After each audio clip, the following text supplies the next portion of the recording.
దాంట్లో ఒక మాధుర్యం ఉంటుంది, దాంట్లో అందం ఉంది, దాంట్లో చాలా చక్కని ఒక హోప్ అన్నటువంటిది మనకు అందులో దొరుకుతుంది. ప్రతిసారి దేవుని సన్నిధికి మనం చేరినప్పుడు దేవుడు తన యొక్క ప్రశస్తమైనటువంటి స్వరాన్ని ఆయన వినిపింపజేస్తూ మన జీవితానికి కావలసిన ఆయన శ్రేష్టమైన ఆయన వాక్యం మనకు అందిస్తుంటాడు.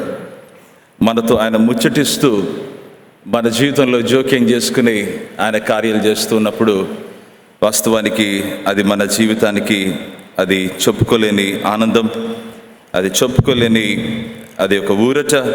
మరి దేవుని బాటలో నడవటానికి దేవుడిచ్చేటువంటి ఆ స్ఫూర్తి అది ఎంతో గంభీరమైనటువంటిది. గడిచిన వారాన మరి మొదటి పత్రిక, పేతురు రాసిన మొదటి పత్రిక మొదటి అధ్యాయం నుంచి కొన్ని విషయాలు వాక్యంలో నుంచి మనము గమనించాం. మరి ఈ ఉదయకాలాన కూడా అదే శీర్షికలో మనము పేతురు రాసిన మొదటి పత్రిక 2వ అధ్యాయం నుంచి మొదటి 8 వచనాల్లో మరికొన్ని సత్యాలు మనం గమనిస్తాం. మన జీవితానికి ఇవి ఆశీర్వాదకరంగా అవి ఉంటాయని నేను ఖచ్చితంగా నమ్ముతా ఉంటున్నాను. దేవుని యొక్క సేవకుడు, అపోస్తలుడు అని పిలువబడుతున్నటువంటి పేతురు భక్తుడు, ప్రభువైన అయిన యేసుక్రీస్తు శిష్యుడు, ఆయన చెదిరిపోయినటువంటి విశ్వాసులకు ఆయన అందజేస్తున్నటువంటి ఒక శ్రేష్టమైనటువంటి లేఖ, దీనిని ఒక ఆశీర్వాదకరమైన లేఖ, వారిని ఎంకరేజ్ చేస్తూ ఇస్తున్నటువంటి ఒక చాలా ప్రత్యేకమైనటువంటి ఒక లేఖగా మనం గమనిస్తుంటున్నాం. చెదిరిపోయిన జీవితాలకు మరి ఏమి కావాలి ఆ దినాల్లో అంటే, ఇన్ ద రోమన్ ఎంపైర్ ఖచ్చితంగా వారికి స్ఫూర్తినిచ్చేటువంటి వాక్యాలు, వారి జీవితాన్ని కట్టడానికి ఉపయోగకరమైనటువంటి మాటలు డెఫినెట్గా అవసరమని మనం చూస్తుంటున్నాం. ఈ ఉదయకాలాన వాక్యాన్ని ధ్యానిస్తున్నటువంటి మనమున్నటువంటి ఆ యొక్క కాంటెక్స్ట్లో ఖచ్చితంగా ప్రభా, ఇలాంటి వాక్యము నాకు అవసరము, నా జీవితానికి ఒక స్ఫూర్తినిచ్చేటువంటి నీ వాక్యము, నా యొక్క కాంటెక్స్లో నాకు, నా జీవితానికి, నా కుటుంబానికి అది శ్రేయస్కరమైనటువంటి వాక్యము, మా జీవితాలను కట్టు వాక్యము మాకు అవసరమని ఒకవేళ చిన్న ఆశతో, చిన్న ప్రార్థనతో ఒకవేళ ఉంటే, ఈ ఉదయకాలాన ఈ దేవుడు, ఈ పరిశుద్ధ ప్రభు తన వాక్యంలో నుంచి మనతో మాట్లాడటానికి ఆయన ఇష్టపడుతున్నాడని నేను ప్రభుపేట మనవి చేస్తున్నాను. పేతురు జీవితాన్ని మనం చూసినట్లయితే ఆయన జీవితం చాలా ప్రత్యేకము. అందరి శిష్యుల మధ్య తన లైఫ్ను ఆలోచన చేస్తే దేవుని చేత ప్రత్యేకించి ఆయన ఎన్నుకుని దేవుని కొరకై నిలబడి దేవుని కొరకై వాడబడుతున్నటువంటి వ్యక్తిగా బైబిల్ గ్రంథంలో చూస్తుంటున్నాం. కొన్ని కొన్నిసార్లు పేతురు లైఫ్ను చాలా ఎట్లుంటుంటుందంటే అది చాలా దుడుకుగా, ఘాటుగా, లేదంటే కన్నా సూటిగా మాట్లాడేటువంటి ఆ రీతిగా పేతురు ఉన్నట్లు వాక్యంలో గమనిస్తాం. ఈ హ్యాడ్ ఎ సాంగ్విన్ పర్సనాలిటీ అని కొంతమంది అంటూ ఉంటారు. ఆ సాంగ్విన్ పర్సనాలిటీలో ఎప్పుడు ఏం చేస్తాడో అర్థం కాని పరిస్థితి. ప్రియులారా, అలాంటి వ్యక్తిని దేవుడు పట్టుకున్నాడు.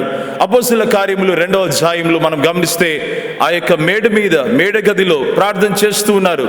దేవుడు తన యొక్క ఆత్మను పంపిస్తానని వాగ్దానం చేసి ఉండగా వారు కనిపెట్టుకుంటూ ఉన్నారు. దేవుడు తన యొక్క ఆత్మను కుమ్మరించాడు. Peter's life became a different life.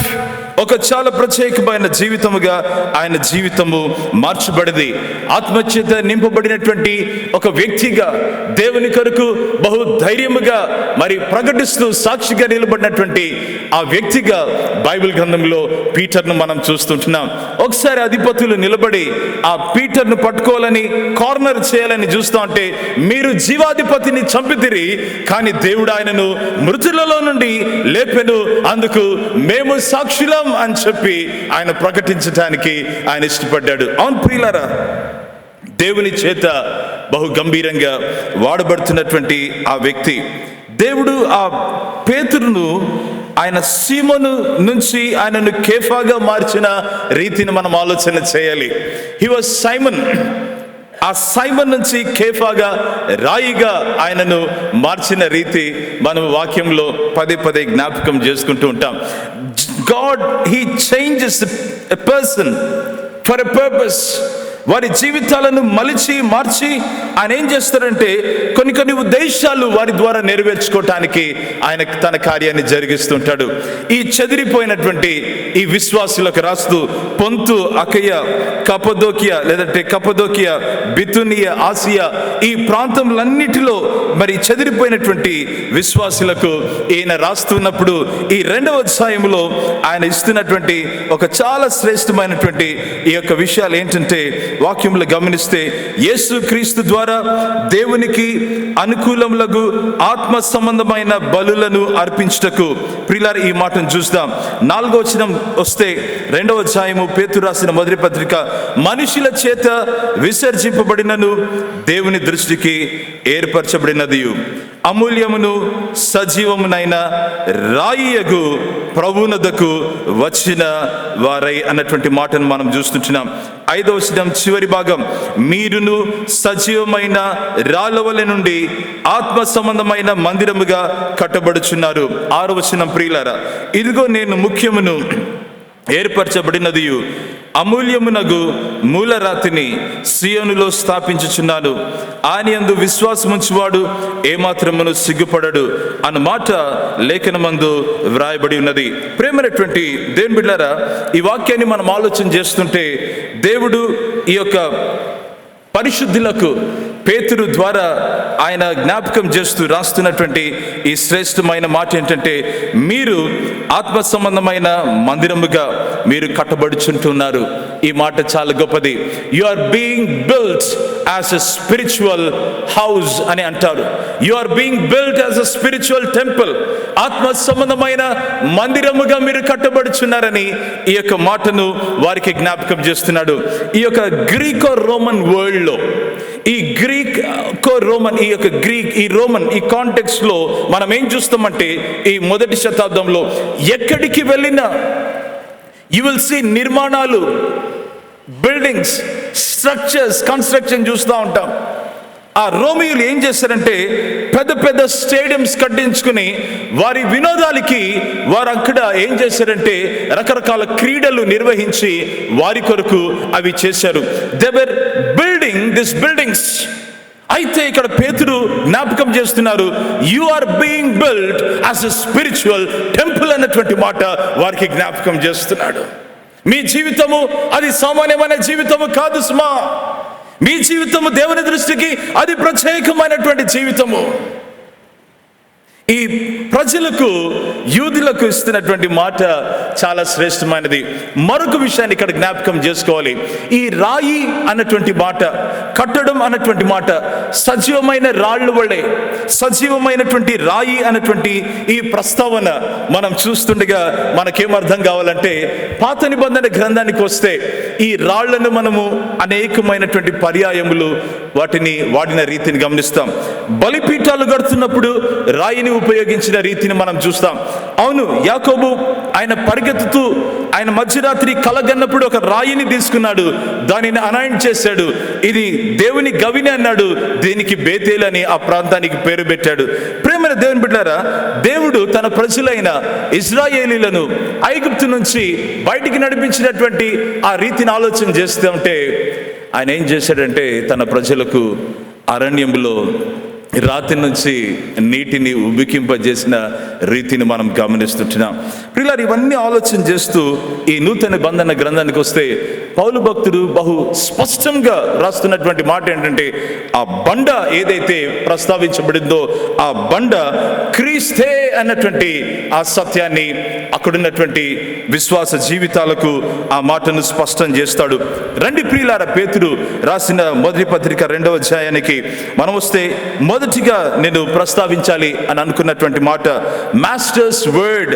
ఈ నిర్మాణంలో దేవుని ప్రజలే ఆత్మ సంబంధమైన మందిరంగా కట్టబడుతున్నారు అన్నటువంటి మాట చూస్తూ ఉన్నప్పుడు 2వ అధ్యాయం 1వ వచనంలో, ప్రభు దయాళుడని మీరు రుచి చూచి ఉన్న ఎడల, ప్రభు దయాళుడని మీరు రుచి చూచి ఉన్న ఎడల సమస్తమైన దుష్టత్వమును, సమస్తమైన కపటమును కదా, వేషధారణను, అసూయయు, సమస్త దూషణ మాటలను మాని క్రొత్తగా జన్మించిన శిశువును పోలిన వారై నిర్మలమైన వాక్యమును పాలు వలన రక్షణ విషయంలో ఎదుగు నిమిత్తము ఆ పాలను అపేక్షించుడి. ప్రేమైనటువంటి దేవుని బిడ్డలారా, ఈ వాక్యాన్ని చూస్తూ ఉంటున్నప్పుడు నేనేమంటా ఉన్నానంటే, మాస్టర్స్ వర్డ్ నిర్మించబడుతున్నటువంటి జీవితాలకు, ఆత్మ సంబంధమైన దేవుని మందిరముగా కట్టబడుచున్నటువంటి ఆ దైవ జనాంగానికి దేవుడు ఒక ప్రత్యేకమైనటువంటి ఒక విషయాన్ని జ్ఞాపకం చేస్తా ఉన్నాడు.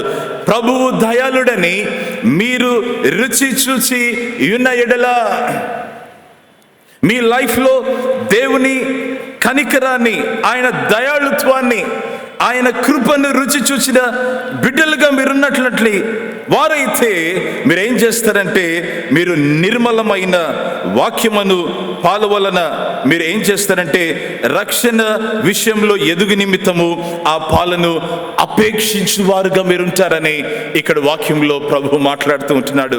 ఇదిగో ప్రియులారా, మాస్టర్స్ వర్డ్, దేవుని యొక్క వాక్యాన్ని అపేక్షించిన జీవితాలు, అపేక్షించుచున్న జీవితాలు చాలా చాలా ధన్యమైనటువంటి జీవితాలు.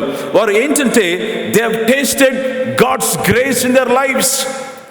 దేవుడి యొక్క కృప ఏం చేస్తుందమ్మా మీకు అని అంటే, మనం ఏం చెప్తామంటే, దేవుడు నా జీవితాన్ని మార్చాడండి, నా జీవితాన్ని ఆయన విమోచించాడండి, అంధకారము నుంచి ఆశ్చర్యకరమైన వెలుగులోనికి ఆయన నన్ను నడిపించాడండి. దేవుని యొక్క కృప ఏం చేసింది నీ జీవితంలో అంటే, దేవునితో నన్ను సమాధానపరిచిందండి అని మనం ఖచ్చితంగా ఆ మాటను మనం చెప్తాం. అందుకనే ఈ ప్రజలకు మాట్లాడుతూ ఈ ఎక్స్పీరియన్స్ ఏంటంటే, ప్రభువు దయాళుడని మీరు రుచి చూచి ఉన్న ఎడల, if you have tasted that God is good, that God is merciful, మీ జీవితంలో ఏమి ఉంటుందంటే, దేవునితో జీవించేటువంటి జీవితం ఉంటుంది, దేవుని వాక్యము ఇష్టపడే జీవితం ఉంటుంది, దేవునిలో ఎదిగేటువంటి జీవితం ఉంటుంది, దేవుని వాక్యం కొరకు ఆ యొక్క తృష్ణ మనలో ఉంటుంది అన్నటువంటి మాటను అపేక్షించటం అన్నటువంటిది మనలో అగుపడుతుంది. ఈ కాంటెక్స్ట్ లో ఈ మాటను మనము ఖచ్చితంగా చెప్పుకోవచ్చు. కీర్తన 42వ భాగము 1వ వచనంలో, దుప్పి నీటి వాగుల కొరకు ఆశపడినట్లు దేవా నీ కొరకు నా ప్రాణము ఆశపడుచున్నది. Maybe you are in Bithynia, maybe you are in Cappadocia, maybe idigo you are in Pontus, maybe you are in various places in Asia or various parts of the world. వేరు ప్రాంతంలో ఉన్నటువంటి మనతో దేవుడు ఇస్తున్నటువంటి మాట ఏంటంటే, ఆత్మ సంబంధమైన మందిరంగా మీరు కట్టబడుచు ఉన్నటువంటి ఎడల మీరు చేయాల్సినటువంటిది ఏంటంటే, దేవుని వాక్యాన్ని, నిర్మలమైన పాలను పోలిన దేవుని వాక్యమును అపేక్షించి మనము జీవిస్తూ ఉండాలని దేవుడు ఈ ఉదయకాలాన ఆయన కోరుతా ఉన్నాడు. దేవుని కనికరము ఎక్కడెక్కడ నా జీవితాన్ని తాకింది అని మనం ఆలోచన చేస్తే, where did this goodness of God interfere? దేవుని యొక్క కనికరము ఎక్కడెక్కడ తాకింది నా జీవితంలో పాస్టర్ గారు అంటే, డెఫినెట్గా ప్రియులారా, దేవుని యొక్క కనికరము మన దైనందిన జీవితంలో ప్రతి చర్యలో దేవుని మంచితనము అది తాకుతా ఉంది. మన యొక్క శోధనల్లో, మన యొక్క వేదనల్లో, మన యొక్క భయాలలో ఇదిగో దేవుని వాక్యము, దేవుని యొక్క దయ అది ఏం చేస్తుందంటే, అది జోక్యం చేసుకుంటుంది. గాడ్స్ గుడ్నెస్, ప్రభువు దయాళుడని రుచి చూచిన ఎడల చాలా శ్రేష్టమైనటువంటి అనుభవం, ప్రియమైనటువంటి దేవుని. ఇది it's a personal thing, personal experience. Viranch pastor garu పర్సనల్గా ఉంది, కానీ can't this be a corporate affair? సమాజముగా జరగవలసినటువంటిది కాదా? డెఫినెట్గా. As a community of faith, విశ్వాస సమాజముగా మనము చూసేది ఏంటంటే, దేవుని దయాళుత్వం మన జీవితంలో అది క్రియారూపం దాల్చడం మనం గమనిస్తూ ఉంటాం ప్రియులారా.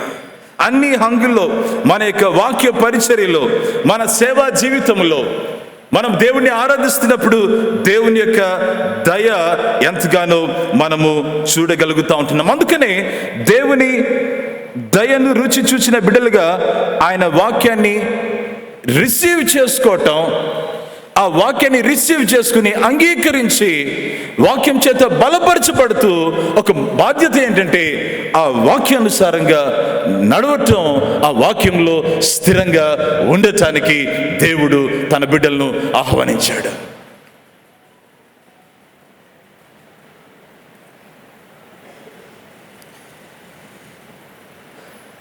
క్రైస్తవ సమాజానికి ఈ నేపథ్యంలో దేవుడు ఇస్తున్నటువంటి ఒక ఆదేశం అందమా, లేదంటే హెచ్చరిక అందమా? నిర్మలమైన, లేదంటే స్వచ్ఛమైన, పరిశుద్ధమైన, శక్తి కలిగినటువంటి దైవ వాక్యానికి మన జీవితంలో ఎలాంటి చోటిచ్చా,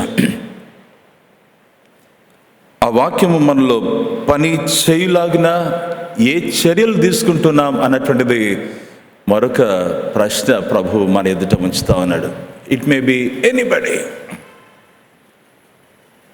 ఆ నిర్మాణములో వాక్యాన్ని పక్కన పెట్టి ఏదైనా చేస్తామంటే అది అవదు ప్రియులారా.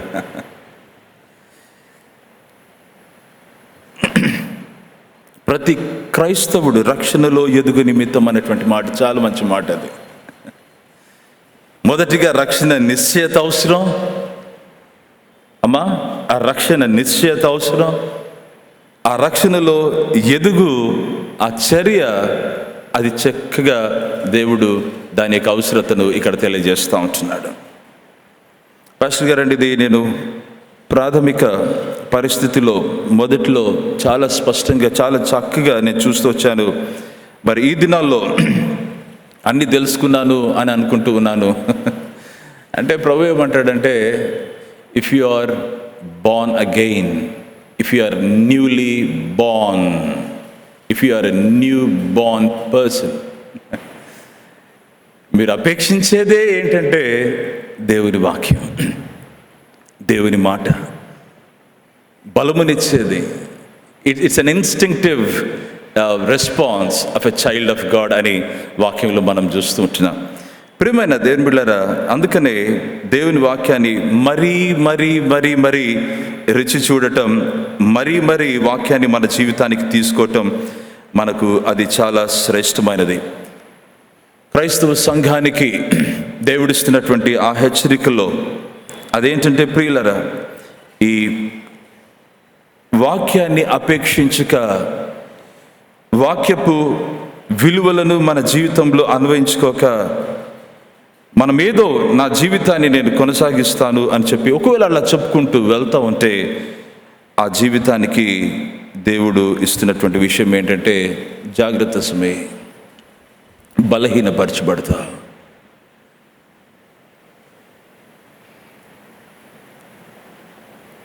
Failing to desire and receive God's word to our personal lives and families and to the community of faith may cause many problems. And this is a word of caution that comes from scriptures. దేవుని వాక్యంలో నుంచి వచ్చేటువంటి ఒక హెచ్చరికగా మనం చూస్తుంటున్నాం. దేవుని ప్రేమిస్తున్నామంటే ఆయన యొక్క దయను, దయాళుత్వాన్ని కదా అనుభవిస్తూ మనం ఉంటున్నామంటే ఆయన వాక్యాన్ని అపేక్షించకుండా ఉండలేం. ఆయన వాక్యాన్ని అపేక్షిస్తూ ఉన్నప్పుడు ఆయనకు లోబడకుండాగైతే మనం ఉండలేం. ప్రభువా నిన్ను ప్రేమిస్తున్నాను అంటే ఆయన వాక్యాన్ని కూడా ప్రేమిస్తాం. ఆయనను ప్రేమిస్తూ ఆయన వాక్యాన్ని ప్రేమిస్తున్నామంటే ఆయన బాటలో నడవటానికి కూడా మనము ప్రేమిస్తూ ఇష్టపడుతూ ఉంటున్నాం. ప్రియులారా, ఇది చేయటం వలన ఏం జరుగుతుందంటే ఆయనతో సహవాసంలో మనం ఎదుగుతూ ఉంటాం. ఆ పర్సనల్ రిలేషన్షిప్, ఆ ఫెలోషిప్, దేవునితో ఆ యొక్క సహవాసంలో మనం ఆనందిస్తూ, మనము బలపరచబడుతూ మనం ముందుకు వెళ్తూ ఉంటున్నాం. ఈ ప్రక్రియలో ఈ సంఘానికి లేదంటే చెదిరిపోయినటువంటి ఈ విశ్వాస సమాజాలకు ఇస్తున్నటువంటి ఒక విషయం ఏంటంటే జాగ్రత్తగా మీరు ఏం చేయాలంటే సమస్తమైన దుష్టత్వమును, సమస్తమైన కపటమును, వేషధారను, అసూయయు, సమస్త దూషణ మాటలను మాని క్రొత్తగా జన్మించిన శిశువును పోలిన వారే నిర్మలమైన వాక్యం. ఇదంతా మనం చూస్తుంటే lay aside certain things which are not helpful for you. మీ జీవితానికి అవసరం లేని కొన్ని విషయాలను ప్రక్కన పెట్టండి, విడిచిపెట్టండి అన్నటువంటి, విడిచి అన్నటువంటి మాట అంటే అంటే ఒక దానిని గట్టిగా పట్టుకున్నప్పుడు దేవుడు అంటున్నాడు, సమస్తమైన దుష్టత్వం ఉందంటే విడిచిపెట్టండి, సమస్తమైన కపటం ఉందంటే విడిచిపెట్టండి. దేవుని వాక్యాన్ని అపేక్షించటం మీ జీవితంలో ఉన్నప్పుడు వీటిని మీ జీవితంలో ఉంచుకోవడానికి వీలు లేదు కనుక విడిచిపెట్టండి అని చెప్పి ఒక హెచ్చరికతో కూడినటువంటి మాట ప్రభువు దయచేస్తూ ఉంటున్నాడు. ఇవన్నిటినీ మనం చూస్తూ ఉంటే పాస్టర్ గారు మాకు అర్థమైంది, దీస్ ఆర్ నాట్ ప్రాపర్, ఇవి సబబు కాదు మా జీవితానికి. ఆత్మ సంబంధమైన మందిరముగా సజీవమైన రాళ్ళుగా కట్టుబడుతున్నటువంటి ఆ ప్రక్రియలో ఇవి అందులో ఉండటానికి వీలు లేదు అన్నట్లుగా ఈరోజు ప్రభు తన బిడ్డలకు ఆయన జ్ఞాపకం చేస్తూ ఉంటున్నాడు. అవును ప్రియులరా, ఇవి ఏం చేస్తున్నాయి? ఇలాంటి పరిస్థితులు, కపటము, వేషధారణ, ద్వేషము, అసూయ, దూషణ, అదిగో దుష్టత్వము, ఇవన్నీ ఏం చేస్తున్నాయంటే మన ఆత్మీయ ఎదుగుదలకు ఇవి అవరోధాలుగా ఉంటున్నాయి. రక్షణ విషయంలో ఎదగటానికి, ప్రభువా నేను ఎదగటానికి నేను ప్రయత్నం చేస్తున్నాను, బట్ సంథింగ్ ఇస్ హిండరింగ్.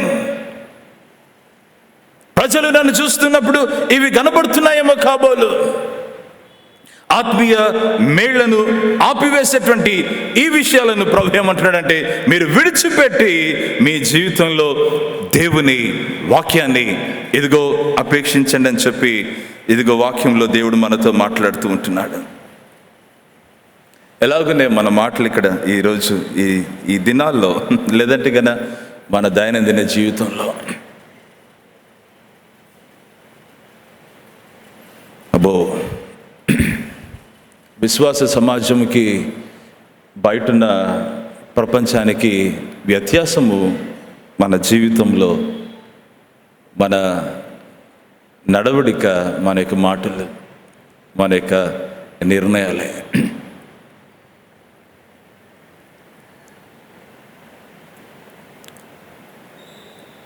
ప్రభువుకు మహిమార్థమైన ఈ మాటల, లేదంటే ఆయన దృష్టికి సబబుగా లేని అయోగ్యమైనటువంటి ఈ మాటలు ఊరికే రావు కదా, మనకు తెలిసిన విషయమే. హృదయంలో ఏముంటుందో అదే బయటకు వస్తుంది. ప్రియులరా, జీవితాలు ప్రభు కొరకు కట్టబడుతూ పేతురు భక్తుడు ఈ రాయి అన్నటువంటి మాట గుర్తు చేస్తూ ఉంటూ ఆయన ఏమంటా ఉన్నాడంటే, దయచేసి రండి, మనుషుల చేత విసర్జింపబడినను దేవుని దృష్టికి ఏర్పరచబడినది అమూల్యమును సజీవమునైన రాయియగు ప్రభువునొద్దకు వచ్చిన వారై, ప్రభు చెంతకు మనము వచ్చిన వారై,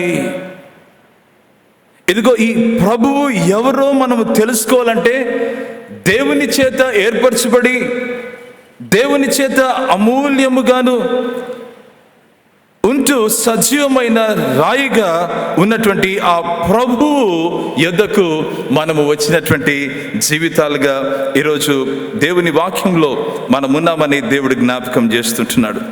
ఎంత శ్రేష్టమైనటువంటి మాట ప్రియులారా. ఇది చాలా అందరికీ ఇది ఎంతో విలువైనటువంటి మాటగా నేను ఇక్కడ గమనిస్తూ ఉంటున్నాను. దేవుడు ఇక్కడ వాక్యంలో చూస్తే ఆయన he's the master builder. He's the master builder. అయితే పేతురు భక్తుడు దీనికి కొన్ని విషయాలు చెప్తూ డైరెక్ట్గా ఆయన ఎవరో పాత నిబంధన గ్రంథంలో మరి కీర్తన 118:22 వచనంలో ఉన్నటువంటి ఆ వాక్య భాగాన్ని ఆయన తీసుకుని అదే మాట ఆ యొక్క సంఘాలకు ప్రస్తావిస్తున్నాడు, దైవ జనులకు మాట్లాడుతూ ఉన్నాడు. యెషయా గ్రంథంలో 28వ అధ్యాయంలో మరి 16వ వచనంలో ఉన్నటువంటి ఆ వాక్య భాగాన్ని తీసుకుని డైరెక్ట్గా మరి ఆ యొక్క ప్రస్తావన చేస్తూ ఉంటున్నాడు. ఇల్లు కట్టువారు నిషేధించిన రాయి అది మూలకు తలరాయి అంటా ఉన్నాడు. మీరు ఆత్మ సంబంధమైన మందిరముగా మీరు కట్టుబడుచున్నారు. దేని మీద కట్టుబడుచున్నారంటే ఈ సజీవమైన రాయియగు ఈ యొక్క ప్రభు మీద మీ జీవితము మీరు కట్టుకుంటా ఉన్నారు. You are being built. ఇంకొక మాటలు చెప్పాలంటే our Lord is a master builder. The same builder is the foundation for our Christian life, and he is the foundation of the church. ఈ సంగపు పునాది, ఆ పాట పాడుతూ ఉంటాం కదా. He is Christ the Lord. మన జీవితాలకు ఈ విషయాన్ని ప్రభు మరి జ్ఞాపకం చేస్తూ ఆయన ఏమని చూపిస్తున్నాడంటే, మరి ఆయన మీద కట్టబడుతూ ఉన్నప్పుడు ఆయన సజీవమైనటువంటి రాయి. మనం ఎవరంటే సజీవమైన రాళ్ళుగా ఉంటున్నాం. ద మెటీరియల్, పదార్థాలు ఈ యొక్క నిర్మాణంలో ఆత్మ సంబంధమైన మందిరంగా కట్టబడుచున్నప్పుడు ఏంటి మెటీరియల్ అంటే, నీవు నేను సజీవమైన రాళ్ళుగా దేవుడు మనల్ని అమర్చి ఆయన కొరకై మనల్ని ఆయన పరిశుద్ధ ఏంటంటే ఆత్మీయ మందిరముగా మనల్ని ఆయన నిర్మిస్తున్నాడని ఈరోజు జ్ఞాపకం చేసుకోవాలి. Dead stuff has no place in this spiritual building. మృత తుల్యమైనటువంటి వాటికి ఈ సజీవమైన మందిరముగా కట్టుబడుటలో అవి ఏమాత్రము తావులేవు, వాటికి చోటు లేదని దేవుడు జ్ఞాపకం చేస్తున్నాడు. కారణం ఏంటంటే మన జీవితమే you are the temple of the living God అని మరి పౌలు భక్తుడు కొరింథీ సంఘానికి రాస్తా ఉంటున్నాడు. You are the temple of the living God. ఒక మాటలో పరిశుద్ధాత్మ మీలో నివసిస్తున్నాడు అన్నటువంటి మాటను కూడా కొరింథీ సంఘానికి పౌలు భక్తుడు ప్రస్తావించిన రీతిని మనం గమనించాలి ప్రియులారా.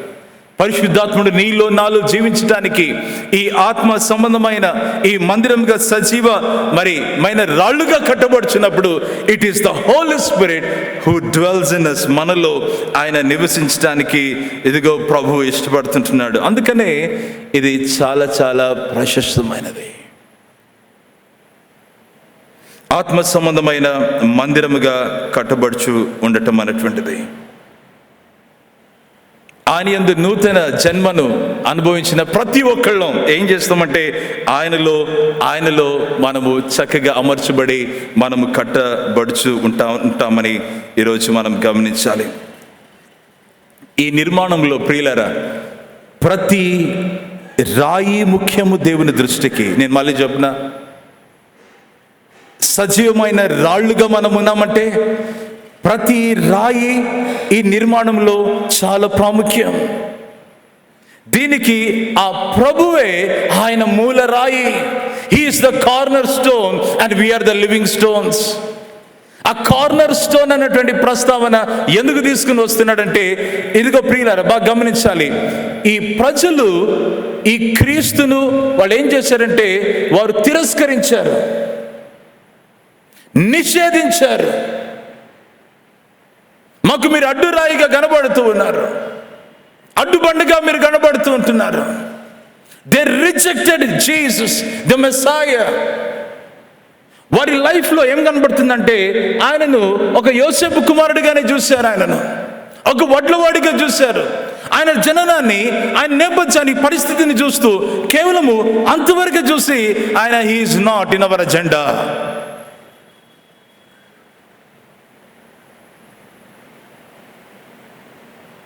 దీనిని ఇట్ ఈస్ లైక్ నిషేధించిన రాయి మూలకు తలరాయి.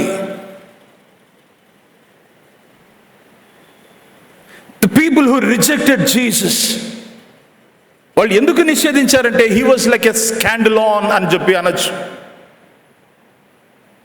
మా ఆలోచన విధానానికి, మా ఆలోచనలకు ఆయన ఎలాగున్నాడంటే ఆయన కాంట్రరీగా జీవిస్తున్నాడు.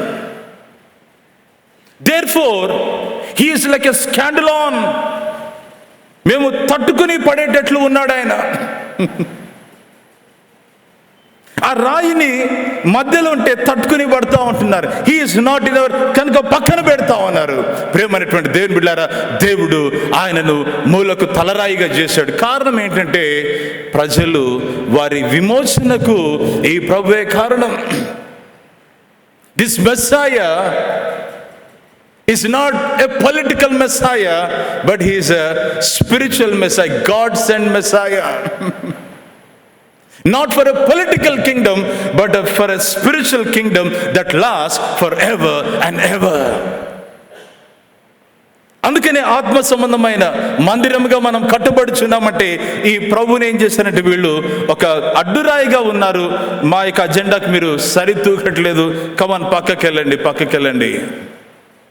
అంగీకరించడానికి ఇష్టపడట్లేదు. కారణం ఏంటంటే మాకు ధర్మశాస్త్ర నియమ నిబంధనలను మేము పాటిస్తున్నాము, ఇది చాలు మాకు అని చెప్పేసి అంటా ఉంటే, కాదు, నువ్వు నీతిమంతుడిగా తీర్చబడాలంటే అది విశ్వాస మూలంగానే తీర్చబడుతున్నావు.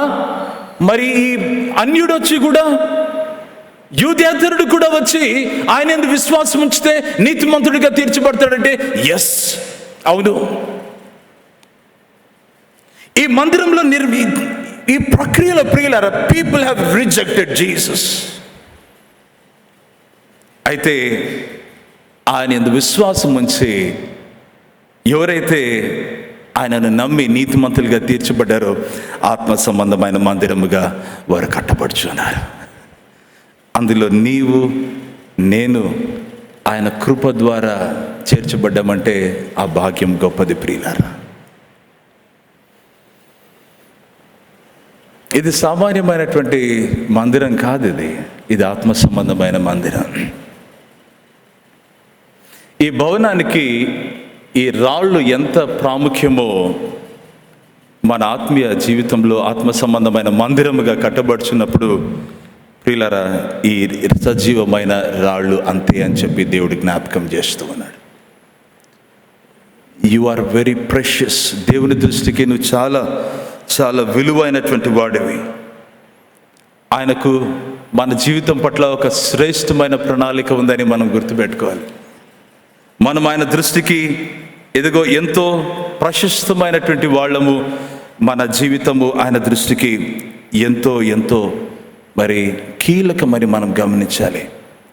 ఎవరైనా ఈ రాయిని తీసేసి కాళ్ళతో కొట్టి వదిలేస్తూ తృణీకరించి చెల్ అని చెప్పేసి అంటే దేవుడు అంటున్నాడు, నీవు నాకు కావాలి బాబు అని మనల్ని అమరుస్తూ ఉన్నాడు. ప్రియులారా, యు మ్యాటర్ టు గాడ్. దేవునికి నువ్వు కావాలి తల్లి, దేవుని దృష్టికి నువ్వు విలువైన దానివి తల్లి. బాబు, ఒక శ్రేష్టమైన కార్యము ప్రభు మనలో చేస్తున్నాడంటే ఎలా చేశాడంటే ఈ సజీవమైన రాళ్లను ఆయన ఎన్నుకున్నాడు ప్రియులారా, ఆయన ఏర్పరచుకున్నాడు ప్రియులారా. ఇంకొక బలమైన మాట నేను మనవి చేస్తుంటున్నాను, జ్ఞాపకం చేస్తున్నాను. జగత్తుకు పునాది వేయబడక ముందే ఆయన మనల్ని ఏర్పరచుకున్న రీతి మరొకసారి ఈ ఉదయకాలన ప్రభువు మనల్ని ఈ మాటను మనకు జ్ఞాపకం చేస్తున్నాడు. అందుకనే మన జీవితాన్ని ఎన్నుకున్నాడు. కొన్నిసార్లు కొషగా ఉంటాయి. ఆ రాయిని చూసి దేవుడు ఏం చేస్తాడంటే వాటిని తొలుస్తూ ఉంటాడు, వాటిని మలుస్తూ ఉంటాడు. ఎప్పుడైనా చూసారా? కుప్పగా వేసిన రాళ్లను వాళ్ళు జాగ్రత్తగా వాటిని షేప్ చేసుకుంటూ ఉంటారు. షేప్ చేసుకుని చక్కగా అమర్చబడటానికి వాటిని ఉపయోగిస్తూ ఉంటారు.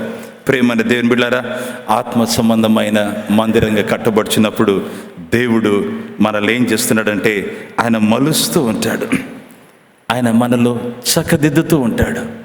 ఎక్కడైనా కొషగుంటే అది మనకు ప్రయోజనం లేదు, ఇతరులకు ప్రయోజనం లేదు, ఈ నిర్మాణానికి అది ఉపయోగం లేదని ఆయన జాగ్రత్తగా తన వాక్యం చేత తన ప్రేమతో ఆయన మలుస్తూ ఉంటాడు. అందుకని నేను ఒక మాట చెప్తాను ప్రియులరా, God loves working in your life and mine.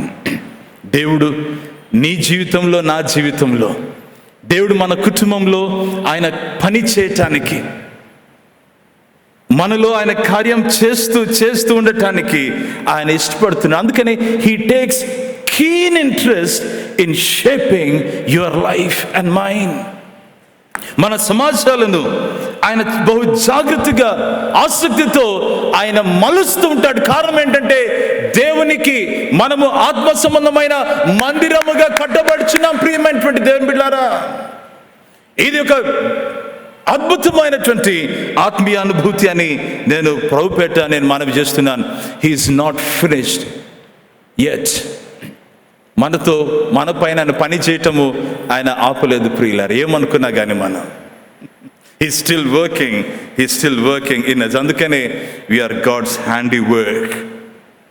ఆత్మ సంబంధమైన మందిరముగా మనం కట్టబడుచున్నటువంటి ప్రక్రియలు. ఈ రాయి నేను ఇంపార్టెంట్, నేను ముఖ్యము, నేను పెద్ద, నేను గొప్ప అనటానికి వీలు లేదు. అది అందరూ కూడా ద వాల్యూస్ ద సేమ్. అందుకనే నీ విశ్వాసము, నా విశ్వాసము, మనందరి విశ్వాసము ఒకరికొకరికి ఇది అవసరం. అమర్చబడుచున్నాం మనం. We need each other. Your faith is important to the person next to you. Your testimony is unique. నీ సాక్ష్యము చాలా ప్రత్యేకమైనటువంటిది. దేవుడు నీ జీవితాన్ని కట్టుతున్నాడు. ప్రేమైన దేవుని బిడ్డలారా, అది తోటి వ్యక్తి చూస్తూ ఉంటారు. నీ విశ్వాసము చాలా చాలా ప్రశస్తమైనది దేవుని దృష్టికి.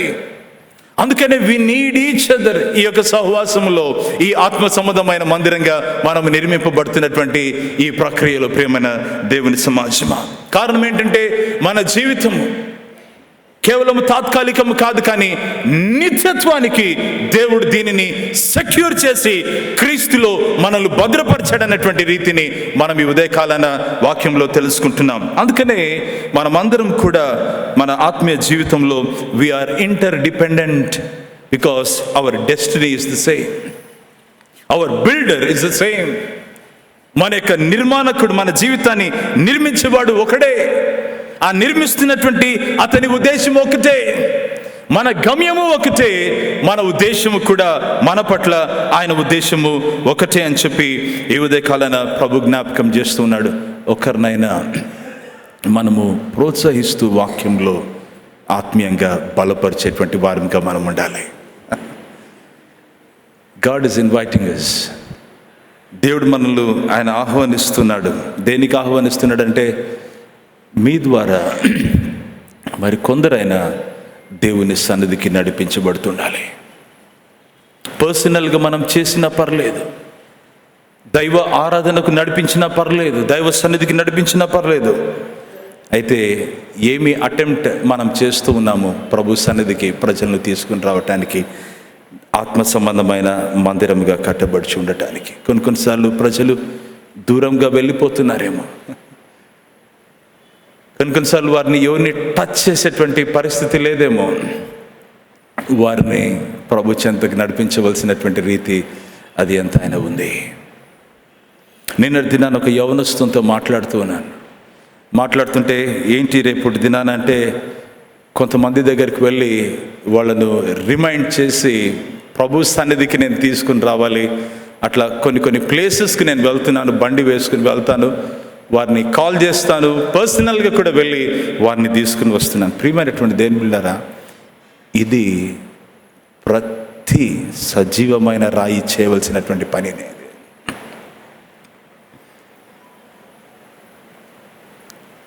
Don't forget this please. నా మాట కాదు, ఇది ప్రభు మాట. అదే అనమాట మర్చటం. నేను ఒక్కడే కూర్చున్నాను సరిపోయింది కాదు. చాలా సెల్ఫిష్ అవుతుంది అది. సెల్ఫిష్ స్పిరిచువాలిటీకి ఇక్కడ తావు లేదు. చెదిరిపోయిన విశ్వాసులకు జాగ్రత్త, మీరు కట్టబడుచున్నారు. మీ జీవితము మరొక జీవితానికి అది దోహదకరంగా ఉండాలి, చక్కగా అమర్చబడుతూ ఉండాలి. ఎందుకంటే మనము సజీవమైన రాళ్ళం, ఆయన సజీవమైనటువంటి రాయి. ఈ చక్కని విషయాన్ని ప్రభువు మనకు జ్ఞాపకం చేస్తూ ఉంటున్నాడు.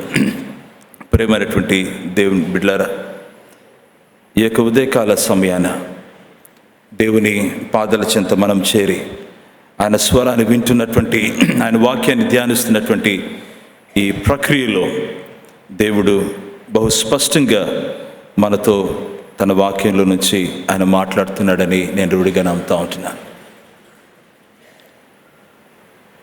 చెదిరిపోయినటువంటి విశ్వాసులకు ప్రభు ఇస్తున్నటువంటి ఈ మాట, 5వ వచనం, యేసుక్రీస్తు ద్వారా దేవునికి అనుకూలములకు ఆత్మ సంబంధమైన బలులను అర్పించుటకు పరిశుద్ధ యాజకులుగా నుండినట్లు మీరు సజీవమైన రాళ్ల వలె నుండి ఆత్మ సంబంధమైన మందిరముగా కట్టబడుచున్నారు. ఇక్కడ చివరిగా మనం ఆలోచన చేస్తే, ప్రేమైనటువంటి దేవుని బిడ్డలారా, మరి దేవుని ప్రజలుగా ఆయన మనకిస్తున్నటువంటి ఒక చక్కని ఒక మిషన్ అనొచ్చు. అదేంటంటే మనము ఆయన బిడ్డలుగా ఉంటూ ఆత్మ సంబంధమైన బలులను అర్పించే బిడ్డలుగా, పరిశుద్ధ యాజకులుగా ఉండటానికి ప్రభు ఆయన కృప చూపుతూ ఉంటున్నాడు. వీఆర్ ఎ హోలీ ప్రీస్ట్హుడ్ కదా, వీఆర్ ఎ హోలీ ప్రీస్ట్హుడ్. ఎవరు ఈ హోలీ ప్రీస్ట్హుడ్ అంటే, ప్రభు అయిన యేసుక్రీస్తు ఆ రక్త ప్రోక్షణలో మనమందరము మన జీవితాలు అవి విమోచింపబడి ప్రభుతో సంధి చేయబడి సజీవమైన రాళ్ళుగా పిలువబడుతున్నటువంటి మనమందరం కూడా వీఆర్ హోలీ ప్రీస్ట్హుడ్.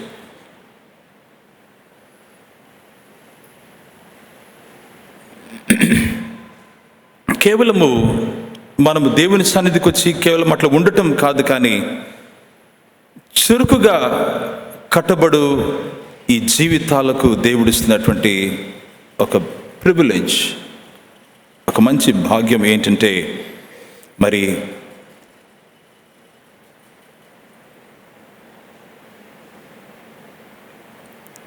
ఈ హోలీ ప్రీస్ట్హుడ్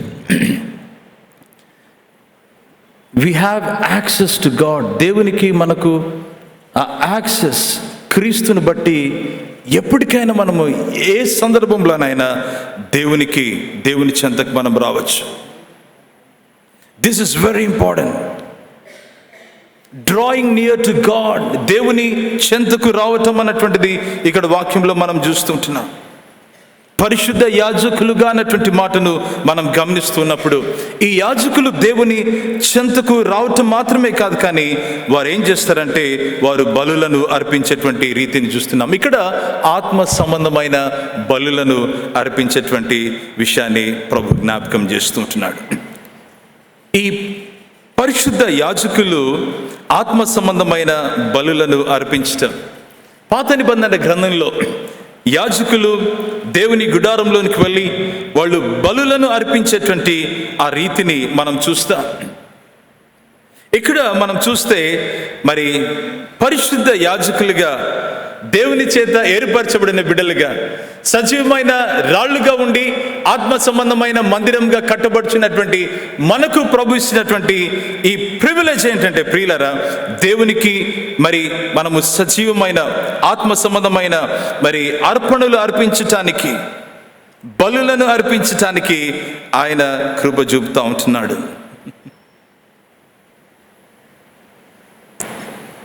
అందుకనే ఈ the very office of holy ప్రీస్ట్హుడ్లో మనం ఏం చూస్తామంటే, రీచింగ్ గాడ్, అప్రోచింగ్ గాడ్, విశ్వాసముతో దేవుని సన్నిధికి రావటం యేసుక్రీస్తు ద్వారా అన్నటువంటి మాటను ఇక్కడ జ్ఞాపకం చేసుకోవాలి. త్రూ క్రైస్ట్ మనము ప్రార్థన చేస్తుండగా అది త్రూ క్రైస్ట్. మనము అర్పిస్తున్నామంటే అది యేసుక్రీస్తు ద్వారా. అందుకనే it all hangs around Jesus. మన ప్రధాన యాజకుడు కదా, మనకంటే ముందుగా వెళ్ళినటువంటి ఆయన ఈరోజు ఆయన సన్నిధికి రావటానికి ప్రభువు కృప చూపుతున్నాడు. వాట్ ఆర్ దీస్ ఆత్మ సంబంధమైన బలులు? ఆత్మ సంబంధ బలులు అని చెప్పి మనం మాట్లాడుతున్నప్పుడు మన యొక్క శరీరంలోని దేవునికి సమర్పించడం సజీవ యాగంగా ప్రియులారా. రోమిలకు రాసిన పత్రిక ఈ మొదటి 12వ అధ్యాయం 1వ వచనంలో, we are to present our bodies as living sacrifices, holy and acceptable to God. సజీవమైన యాగముగా, మరి పరిశుద్ధమును అనుకూలమునైన మరి ఈ యాగముగా దేవునికి మన శరీరములను మరి సమర్పించటం అన్నటువంటి మాటను ఇక్కడ వాక్యంలో గమనిస్తుంటున్నాం. అంటే మన శరీరములను సమర్పించటం అంటే సజీవ యాగముగా. ప్రియులారా, మనము ఏమి చేసినా కానీ మన శరీరం ద్వారా దేవుని మహిమార్థమై చేస్తున్నటువంటి ఈ ప్రక్రియలో మనము దేవునికి అర్పిస్తున్నటువంటి ఒక సజీవ యాగము. మనం ఒకరితో మాట్లాడుతున్నా కూడా అది దేవునికి మనం అర్పిస్తున్నటువంటి an act of worship. పాటలు పాడుతుంటే it is an act of worship. మన యొక్క ఉద్యోగం చేస్తుంటే it is an act of worship that is pleasing in the sight of God. మనం కూర్చుని మాట్లాడుతూ నిర్ణయాలు తీసుకుంటున్నటువంటి ఆ టైంలో అది దేవుని దృష్టికి it is an act of worship. మనం ఏమి చేసినను అది దేవుని దృష్టికి ఒక ఇంపైనదిగా ఉండాలని చెప్పి దేవుడు కోరుతున్నాడు. It is an acceptable and Holi living sacrifice. అది దేవునికి మరి యుక్తమైన సేవగా ఉండినట్లు ఆయన మన జీవితంలో చూడాలని ఆయన ఆశపడుతూ ఉంటున్నాడు. ప్రియులారా, ఇంకొక విషయాన్ని కూడా మనం చూడొచ్చు. మరి దేవునికి స్తుతులు చెల్లించటం, దేవునికి కృతజ్ఞత చెల్లించటం అన్నటువంటిది కూడా మనం గమనిస్తాం. హెబ్రీలకు రాసిన పత్రిక 13వ అధ్యాయము 15వ వచనంలో ఈ మాటను గమనిస్తాం. ఆ కాంటెక్స్ట్లో మనం చూస్తే కంటిన్యూઅలీ క్రమంగా మీరు ఏం చేస్తుంటారంటే దేవునికి స్తుతులను అర్పిస్తూ జిహ్వా ఫలాన్ని మీరు దేవునికి అర్పిస్తూ ఉండండి. ఆయన క్రీస్తు నామములు అన్నటువంటి ఆ మాటను ఆ వాక్య భాగంలో మనం గమనిస్తాం. అదే మాట ఇంకొక విషయాన్ని గమనిస్తూ ఉంటున్నాను. మరి ప్రైజ్ అండ్ థ్యాంక్స్ గివింగ్ తర్వాత మనము యాక్ట్స్ ఆఫ్ లవ్, ప్రేమతో చేసేటువంటి కార్యాలు కూడా దేవుని దృష్టికి అవి చాలా ఇంపైన సువాసనగా దేవునికి మనము అర్పించేటువంటి యాగముగా ఉంటుందని మనం గమనించాలి. ఫిలిప్పీలకు రాసిన పత్రిక 4వ అధ్యాయము 18వ వచనంలో ఏముంటుందంటే పౌలు భక్తుడు అంటాడు, ఎపఫ్రోదితు వలన నేను మీ నుంచి పొందినటువంటి ఈ యొక్క గిఫ్ట్ ఏదైతే ఉందో అది ఒక ఫ్రేగ్రెంట్ అరోమాగా అండ్ యాక్సెప్టబుల్ సాక్రిఫైస్గా దేవుని దృష్టికి ఇష్టమైనదిగా అది ఉంది అని చెప్పి ఆయన ఇక్కడ చాలా చక్కగా అక్నాలెడ్జ్ చేస్తూ ఆయన మాట్లాడుతూ ఉంటాడు. అవును ప్రియులారా, మరి హెబ్రీలకు రాసిన పత్రిక 12వ అధ్యాయము 16వ వచనంలో కూడా అదే ఉంది అనమాట. By sharing we do this beautiful act of worship అన్నటువంటి విషయాన్ని ప్రభు జ్ఞాపకం చేస్తున్నాడు. ఈ ఉదయకాలాన దేవుని సన్నిధిలో మనం చేరి ఆయన మనతో మాట్లాడుతుండగా సజీవమైన రాళ్ళుగా ఆత్మ సంబంధమైన మందిరముగా మనము కట్టబడిచినటువంటి ఈ ప్రక్రియలో ప్రభు పైన మన జీవితాలు కట్టబడుతున్నాయని మనం గమనించాలి. నీ జీవితాన్ని ప్రభు పట్టుకున్నాడు, ఆయన కడుతూ ఉన్నాడని గమనిస్తాం. ఆగిపోయిన పరిస్థితి కనబడుతుంది పాస్టర్ గారు, there is something happening in my life. నాకు మీ జీవితంలో ఏదో జరుగుతుంది, కొన్ని ఆగిపోయినట్లుగా ఉంది, it is not moving forward అని అంటాడు. ఈరోజు ప్రభు మాట్లాడుతున్నాడు, దానిని తిరుగా కంటిన్యూ చేసి దానిని కంప్లీట్ చేయడానికి ఆయన ఇష్టపడుతున్నాడు అని ఈరోజు వాక్యంలో మనం చూస్తుంటాం. కారణం ఏంటంటే నీ జీవితం పట్ల ఆయనకు చాలా ఆసక్తి ఉంది. నీ జీవితాన్ని కట్టడానికి ఆయన అంకితమై ఉన్నాడు. ప్రియులారా, నీ జీవితం ఆయన దృష్టికి ఎంతో విలువైనది. ప్రజలు తూలనాడిన, ప్రజలు జీవితాన్ని ఒకవేళ చాలా దూరంగా పంపించి వేసిన దేవుని దృష్టికి నువ్వు ఎంతో విలువైనటువంటి వాడివి. నీ కుటుంబం దేవుని దృష్టికి ఎంతో ప్రశస్తమైన వాడివి. అందుకని ఆయన దయను రుచి చూసిన బిడ్డలుగా, ఆయన ప్రేమను అంగీకరించిన బిడ్డలుగా రక్షణలో మనం ఎదుగుతూ ఇదిగో దేవుని దృష్టికి అయోగ్యమైనవి విడిచిపెట్టి ఆత్మ సంబంధమైన మందిరంగా మనం కట్టబడుచున్నాము. ఈరోజు ఎలాంటి పరిస్థితిలో మనమున్నా ప్రభు చూస్తున్నాడు, ప్రభు చేతిలోనికి మన జీవితాలు తీసుకున్నాడని ఈరోజు ప్రభు జ్ఞాపకం చేస్తున్నాడు. వేసారిపోయి విసిగిపోయి ఒకవేళ వేదనలో ఉంటూ ఒకవేళ ఏ పరిస్థితిని బట్టి ఎదుగా నా సత్తు అంతా వెళ్ళిపోయిందని ఈరోజు ఆ మాట అంటుంటే ఈరోజు ప్రభు నిన్ను పట్టుకుంటూ ఉన్నాడు. ప్రభు నీ జీవితంలో సంధించడానికి ఆయన ఇష్టపడుతున్నాడు. తల్లి, నీతో మాట్లాడటానికి, నీ కుటుంబ పక్షాన ఒక పెద్దగా ఉండి నీ జీవితాన్ని ఆయన లేవనెత్తడానికి ఆయన ఇష్టపడుతున్నాడని ఈరోజు దేవుడు జ్ఞాపకం చేస్తున్నాడు. He's not finished working in you. నీలో పని చేయటం ఆయన ఆపలేదు ప్రియులారా. He has never ever given up on you. నీ జీవితాన్ని ఆయన ఎప్పటికీ విడిచిపెట్టలేదు, ఆయన ఎప్పటికీ మర్చిపోలేదు. మనం మర్చిపోయామేమో, మనం దూరం వెళ్ళిపోయాం, కానీ ఆయన తిరిగా ఈ ఉదయకాలాన మన దగ్గరకు వచ్చి మనతో మాట్లాడుతున్నాడు. You are very important to me అంటున్నాడు. ఈరోజు ఈ వాక్యం ద్వారా ఇదిగో పేతురు భక్తుడు ఆ సంఘాలకు రాస్తూ ఉన్నప్పుడు, అమ్మా నీ జీవితాన్ని దేవుని చేతులు పెట్టుకుని ఆయన కట్టుతూ ఉన్నాడని ఈరోజు జ్ఞాపకం చేసుకుందాం. మనమంటే దేవునికి ఎంతో ఇష్టం. ప్రియమైన దేవుని బిడ్డలారా, ఒకసారి తలలోంచి కళ్ళు మూసుకుందాం. ఇదిగో మన హృదయాన్ని ప్రభు సన్నిధిలో పరిశీలన చేసాం. ప్రభా, నీ వాక్యము నా చెంతకు వస్తూ ఉన్నప్పుడు, నీ వాక్యపు వెలుగులో నా జీవితాన్ని మీరు చూపిస్తూ ఉన్నప్పుడు, ప్రభు ఒక అద్దము వలె నీ వాక్యము నా ఎదుట ఉన్నప్పుడు, ప్రభు నా జీవితాన్ని నేను సరి చేసుకోవడానికి మీరు సహాయం చేయండి నాయన.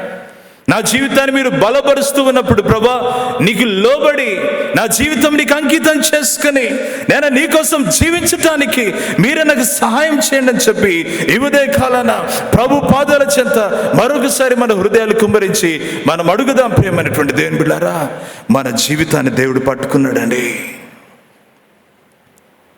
ప్రజలు తూలనాడినా దేవుని దృష్టికి సజీవమైన రాళ్ళ వలె ఆత్మ సంబంధమైన మందిరంగా ఆయన మన జీవితాన్ని ఆయన కడుతూ ఉన్నాడు. హల్లెలూయా. దేవానికి స్తోత్రం. అయ్యా, నీకు వందనాలు చెల్లిస్తూ ఉంటున్నా.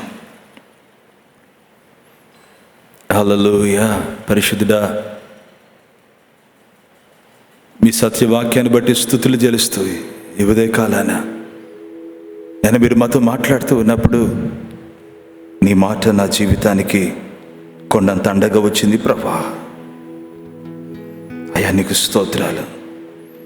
నా జీవితాన్ని మీరు చెక్కుతూ మలుచుతూ ప్రభా మీ చేతిలో ఉంచుకొని ప్రభా చక్కగా అమర్చి నా జీవితాన్ని కడుతున్నప్పుడు కృతజ్ఞతతో మీకు ఆత్మ సంబంధమైన బలులను అర్పించటానికి సహాయం చేయండి నాయన.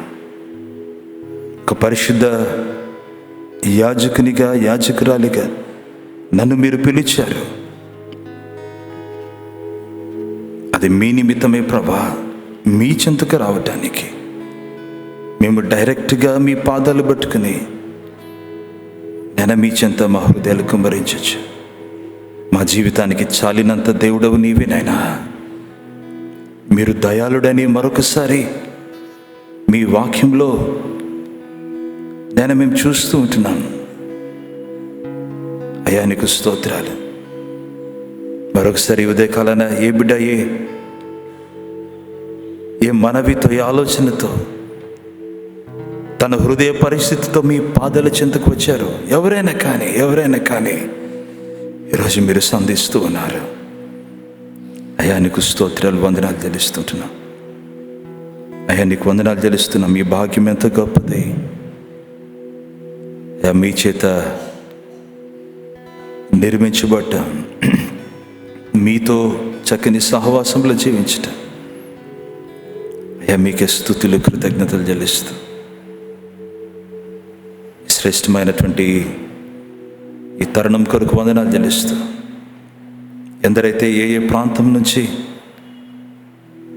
నేను మీ చెంత కూర్చుని నేను మీ వాక్యాన్ని ధ్యానిస్తూ ఉన్నారో ఈ ఉదయ కాలాన ఆ బిడ్డలు మీరు సంధించండి ప్రభా. మీరు ముట్టండి నాయన. నీకు స్తోత్రాలు.